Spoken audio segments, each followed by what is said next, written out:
Hello, I turned 40 recently and I thought it would be great to take a look at what is my net worth at this point in life.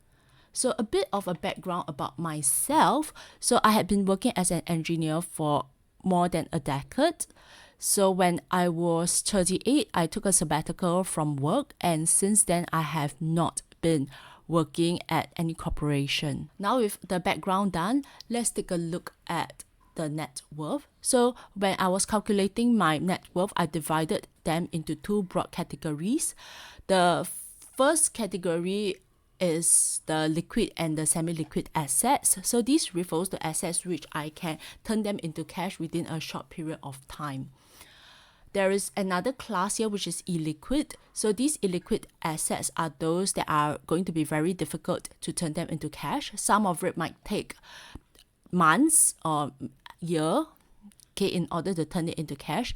The other one would take decades in order to turn it into cash. I'll talk more about them later. So let's start off by looking at the liquid and semi-liquid assets that I have that make up part of my net worth. So the first asset that I'll talk about is my stocks and bonds. Okay, so something to take note, all my assets here, I'm going to list them in terms of Singapore dollars because I'm based in Singapore. So all of these things are denominated in Singapore dollars in the first place. So as a rough guide, $1 is around 1.3 Singapore dollars. All right, so let's take a look at my first asset, which is in the semi-liquid or the liquid one, and I call it the stocks and bonds. In Singapore, we typically buy our stocks or bonds through a broker, okay, and then all our stocks and bonds are actually kept in the CDP account. So I took a look at my CDP account, and this is the dashboard that I have. So currently, the total market value of my stocks and bonds, okay, are $684,087.10, and around 27% is stock. Another roughly 27% is ETF. So I mainly buy the STI ETFs, and I bought two of them. One of it is the SPDR STI ETF. The other one is the Nikko AM STI ETF. Okay, and they make up around 27% of my portfolio. I also buy corporate bonds such as Astra, then the Fraser green bonds, and so on. So these makes up around 22.8% of my portfolio, or it makes up 22% of this $684,000 here. Okay, I'm also invested in REITs, which make up a smaller percentage, around 12.5%. Okay, there's also some investment in medium-term notes at 7.6%. I believe this refers to the Astra bonds that I bought that were denominated in the US dollars. Then I also have around 3% in government bonds. So these government bonds here are not the Singapore saving bonds, okay, but rather those bonds that are listed on SGX, or the SGS bonds that you can buy. So they are slightly different from the Singapore savings bonds, because the Singapore savings bonds is a 10-year bond which you can withdraw at any point in time at par plus the interest accrued. This is very much unlike the SGS bonds, okay, where if you want to liquidate them, they will be liquidated, or you will need to sell them at the market price. All right, so I do have a small amount, around 3% of them in government bonds. Okay, so why is the Singapore savings bond not included here? This is because if you were to take a look at your CDP account, okay, all these stocks, ETFs, corporate bonds, and so on are valued at market value. So if you were to take a look at your SSB bonds or the Singapore savings bonds, right, you'll notice that they do not have any market value, because you'll not be able to sell it on the exchange, but rather you can always redeem it monthly, okay, during that time frame as stated in the SSB website. All right, okay, so I have not included the Singapore saving bonds, but anything that can be calculated at market value by my CDP account is reflected here. Next up in my assets is the Singapore savings bonds. So the second asset I have is the Singapore savings bonds. And in the Singapore My Savings Bond dashboard, this is what you see. So the total amount that I've invested is 200,000, which is the maximum that we can invest in for the savings bonds. Okay, and all of them are invested using cash. I do not have any SRS. Okay, and the reason why I invested in the Singapore savings bond is, firstly, it is very liquid. You only need like a 1 month notice to get back the money that you put inside. Okay, and you will always be able to redeem it at par. So if you invest $5,000, you'll get back your $5,000. It doesn't matter what happens to the market. So it is a very stable thing, and I think it's a no-brainer. If you have excess cash that is not earning any interest, you should put it there, in my opinion. So if you take a look at the average 10-year interest rate that I get for all my Singapore savings bonds, it's more than 3%. So I was quite lucky. I was able to buy all these bonds when the interest rate was relatively high. So altogether, I invested the maximum amount that we could, 200,000, with a yield or with an average interest rate per annum of more than 3.2%. The next asset that I have is just cash. So the cash refers to the amount of money that I hold in my various bank accounts. And these are very liquid in the sense that I can withdraw that in any point in time. So I do have some cash that are parked in low interest rate accounts because of legacy, because a lot of my bills are deducted by GIRO from these accounts. Okay, and I do not want to close them. Okay, but there are also some of them that are in the higher interest rate account. Okay, so let's talk more about my cash assets. So I do have quite some money inside the ordinary savings account, like my OCBC savings account that use a very low interest rate, as well as my POSB savings accounts that use quite a low interest rates. But I do have some of them in other accounts. One of it is the OCBC Bonus Plus savings account. Month I try to earn a 2.8% over 12, okay, if you get what I meant, because it's per annum. So in order to earn the higher interest rate in the Bonus Plus savings accounts, you need to not make any withdrawal, and to go on to get an additional 0.75%, you need to save at least $500 a month. Okay, and then in total, the base interest rate is 0.05%. So that is why you get a total of 2.8%. Something I like about this Bonus Plus savings account is that there is no maximum. There's no maximum on how much you can put into the account to get this interest. Okay, and it doesn't need you to go through the hoops like salary credits, spending a certain amount of money, and so on.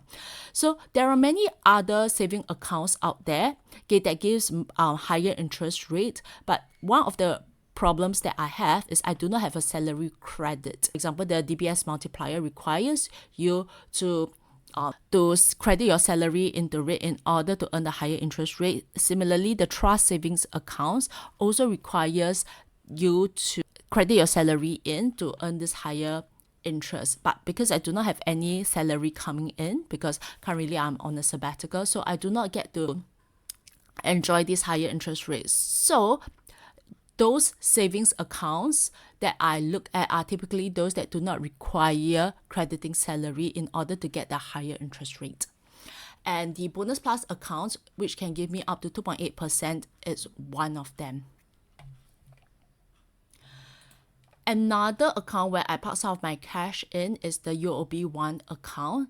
So for this account, okay, the first step you need in order to earn the higher interest rate is to basically to spend $500 monthly on an eligible UOB credit card, which I am able to do so each month.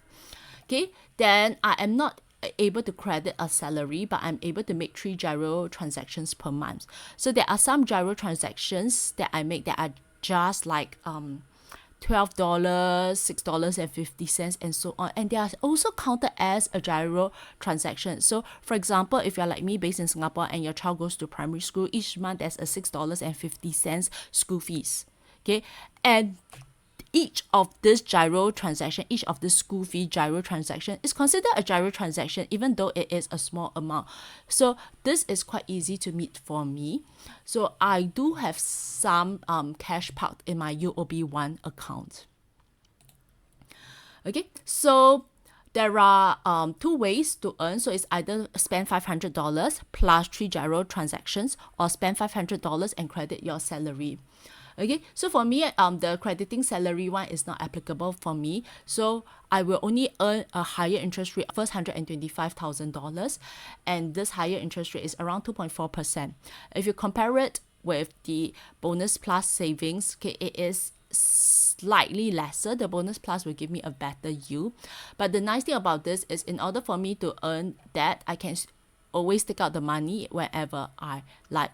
So the bonus plus account that I have is more of like a fixed deposit, in a sense that I use it for myself. So I just keep it and I do not take out any money. So for liquidity purpose, my UOB1 account is also used so that I can draw the money whenever I want, while earning a 2.4% interest on the $125,000 whenever I need to. Another high interest account that I have is the Moomoo one. So in Moomoo, you can actually have a cash fund. Okay, so I actually buy the Fullerton SGD cash fund. So basically, I didn't really buy it, but what I did is I do have some stocks that are inside the Moomoo account, and they give dividends. So the dividends, I just directly use them to subscribe to the Fullerton SGD cash fund. And this amount actually gives me, the 7-day yield for this is actually around 3.347%, which I think is the best out of all of them. I'm still exploring about earning higher interest, but this is one of the item that I'm taking a look at. Okay, so I've said so much about the different type of savings accounts that I have. So in terms of my cash, I park them in high yield savings account and also in the ordinary savings account for legacy purpose. So in total, this is the amount of cash that I have, roughly around $250,000. Okay, so now that I've talked about my cash, my Singapore savings bonds, as well as my stocks and other type of bonds, okay, I've already covered all the liquid and semi-liquid assets that I have. Okay, so my assets are quite simple. So if you were to take a look at my liquid and semi-liquid assets, stocks and bonds is around 684,000. Singapore saving bonds is around 200,000. So it's exactly 200,000. Cash is about $250,000. So in total, my liquid and semi-liquid assets make up around 1.1 mil in Singapore dollars. Okay, and usually I look at my assets more of as my liquid and semi-liquid ones rather than my illiquid ones, because one thing is, one of my assets in under this section here, I most likely wouldn't liquidate it because I really need it, and the other one I can liquidate it until I'm old enough. Okay, so my main focus is actually on this one here, my liquid and semi-liquid assets, how to grow them. So now that I've covered my liquid and semi-liquid assets, let's take a look at the liquid assets that I have. So the next one is my home. So home is classified as an illiquid asset for me because I need to stay somewhere, okay? And very unlikely I will liquidate it, okay? Unless I'm moving home, so I still need to get another new home in order to sell the one that I currently have. So the home is considered an illiquid asset because I won't sell it unless I have a place to stay in, and I wouldn't be renting because I feel that in Singapore, being a Singaporean or being eligible to get a HDB flat, I should at least have a home of my own. Right. So I live in a HDB flat like most Singaporeans or most Singapore citizens. Okay, and these are the most affordable housing in Singapore. And if you're to take a look at those YouTube videos on the reno and so on, they are actually really good. Okay, in my opinion, they are good. I've stayed in them all my life. Okay, Singapore's public housing is relatively good. So if you have been to other people's condo versus their HDB, sometimes I feel, okay, that the HDB might be a better option if you are looking for more space, okay, per dollar. So I live in a 4-room HDB flat, okay, and because I am not going to sell it anytime soon, so therefore its value, okay, the current value might not be so applicable to me. Okay, so what I did is I want a conservative value for the value of my house. So what I did is I refer to Stacked Homes. Okay, I provide the link in the description below. And if you take a look at the 4-room flats, how prices have moved. So typically today, if you want to buy any 4-room flat, the minimum amount that you have to fork out is at least more than $400,000. Okay, and this data here doesn't look at the age of the home and so on. So all the 4-room flat, the minimum amount, okay, you need in order to buy is around $400,000. Okay, that is the minimum. So as a conservative approach, I just valued my home as $400,000, though in actual fact, the recent market transactions are way more than that. Okay, but I valued it at this value here because I have no intention of selling it in any near future, and we do not know how price moves. But generally, if you take a look at Stacked Homes data here, there is a general uptrend, okay, because of inflations and so on. Okay, and I think that 400,000 is a good conservative value to take or to value it at, okay, if I have no intention of selling it in the near future. Okay, so I value my 4-room flat at a value of $400,000, and that I use it for the calculation of my assets. Okay, then in terms of the 4-room flat, I've already paid for the mortgage in full, so there is no liabilities, there's no home loan outstanding. So the 400,000 I own all the value in that flat, which is the full 400,000 that I valued it at. Next asset that I have would be my CPF. So CPF is basically the amount of money that we need to contribute into for retirement, and it is necessary for all Singaporeans and PRs, okay, working in Singapore. So the CPF cannot be withdrawn at any point in time unless you are using it for housing and as investments, okay, but you cannot cash it out until you reach retirement age. Okay, so this is considered very illiquid. If I were to compare home and CPF is even more illiquid than a home because I can't cash it out in the next 2 decades or maybe the next 10 plus years. Okay, close to 20 years I can cash it out. So I consider this as an highly illiquid asset. But it is also a value, it's also an asset that I want to look at. I will also include in the calculations because it is my money. CPF money is my money. Okay. Okay, so let's take a look at my CPF dashboard. So this is the amount of money that I have as of now. Okay. So in my OA, I only have $2,435.24, and this amount is low because I've paid my home. I've paid up for my home completely. Then in my special account, I have around $179,473.48. And finally, in my MediSave account, I only have $66,055.20. So because every year I need to pay for MediShield and so on. So when I went for a sabbatical, okay, when I quit my job, initially the MediSave account was at the maximum amount. Okay, is that the full sum. Okay, but over the years, because of these payments, it actually decreased. Let's take a look at the total.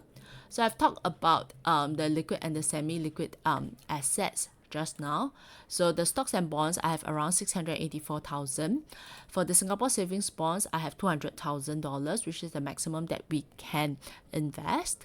And then for cash, I have around $250,000.